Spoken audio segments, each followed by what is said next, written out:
Hey friends, if you encounter Windows Update error 0x8024000E on your Windows computer, then please watch this video.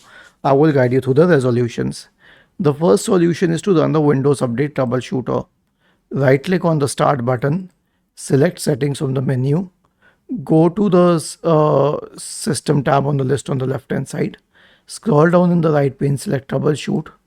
Select other troubleshooters and click on run corresponding to the Windows Update troubleshooter. It will start detecting problems and solve them if possible.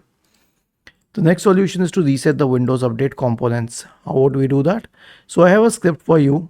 All you need to do is copy the script, all of it, search for command prompt in the Windows search bar, click on run as administrator, paste the script here and hit enter. Now I'll tell you what the script does. It will stop all the services associated with Windows updates. It will delete the Windows Update profile.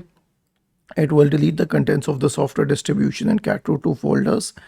It will re-register all DLLs. It will reset WinSock, and finally it will restart all the services. Was this helpful?